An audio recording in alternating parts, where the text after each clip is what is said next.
Mais il est partout! Mais il est partout! C'est avec lui le dernier feat, mais qu'est-ce qu'il fait là? Ça va ou quoi? Salut l'équipe, c'est Doria, on est sur Melty pour parler de tous mes featuring dans le projet MDP Volume 2. Ce lourd sur ma banquise, flotte à Bustar, il me le reste pas à Gandhi, je veux là. Ça c'est ma EVE, tous les Birkins à OVO. Avec Nahir, on se connaissait très bien. J'étais dans le même label que lui, donc Awa, pendant 2 ans. Bon, on avait déjà des liens, hein, tu vois, et on avait déjà fait un titre ensemble avec Nahir, du coup, pour l'anecdote, qui n'est pas sorti, mais qui était alors totalement différent de celui-là, et qui était beaucoup plus high, beaucoup plus ouvert, etc.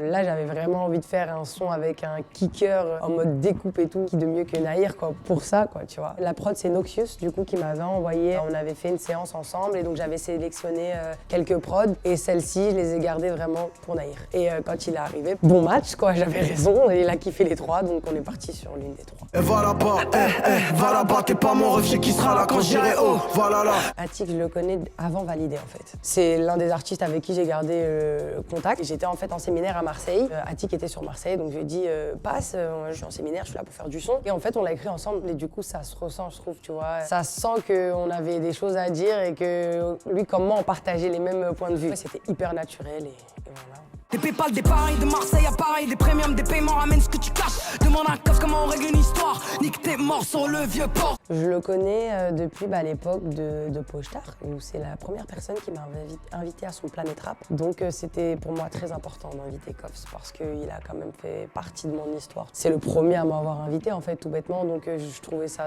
trop bien en fait qu'il soit présent dans mon projet. Du coup, lui, il était sur un tournage qui était censé se finir à 22h. C'est le tournage d'un film en plus, donc très compliqué dans le déroulé. Et en fait, ils ont complètement changé l'horaire. En fait, il a fini à 5h du matin, donc on a clippé à 5h du matin. Moi, d'habitude, je dors pas à 5h du matin en temps habituel, mais là en fait c'était stressant de rien faire jusqu'à 5h du matin. Et au final ça s'est super bien passé. En plus on a pris le temps en fait de le faire, on a dû finir vers 6h, quelque chose comme ça, 6h.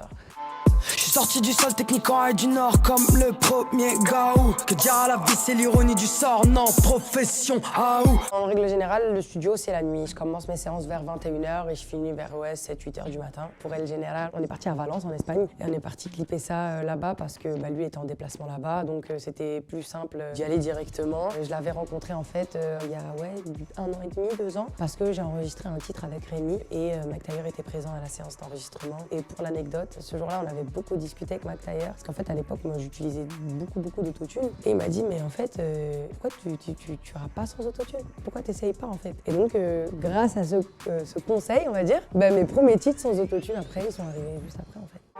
J'ai sens stressé comme s'ils avaient changé. On a choisi cette vie-là, qu'est-ce que je vais faire sans danger? Mais il est partout! Mais il est partout! C'est avec lui le dernier feat, mais qu'est-ce qu'il fait là? Ça va ou quoi? Mais qu'est-ce que tu fais là, toi, dis donc? Mais attends, j'aime trop ça, moi. En fait, Uzi était déjà au studio. Il était en train de bosser pour ses titres à lui. On s'est au téléphone. Il m'a dit, passe et tout. Donc, du coup, je suis passé au studio. Parce qu'on bosse dans le même studio, en fait. Au final, on l'a fait en même pas 1 heure, 1 heure et demie, le titre. Même pas. Tu sais, avec Doria, quand on bosse, c'est une alchimie qui est assez forte. Artistiquement, on se comprend de ouf. Ouais, il y a un délire. Il n'y a pas besoin de réfléchir, en fait. C'est archi famille. On galerie tout le temps au studio. Ouais. Parce que j'aime bien faire le pitre. En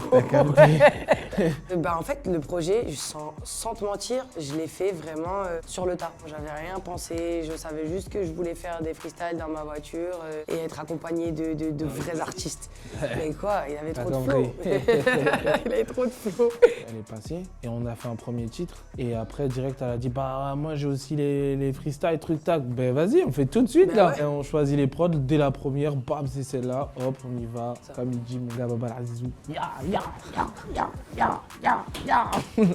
Et c'était la folie, direct. Allez, écoutez MDP Volume 2, c'est disponible fort sur toutes les plateformes de streaming. On est ensemble, fort. Retrouvez mon gars Uzi avec moi dans le projet. C'est de la frappe à la tout casser.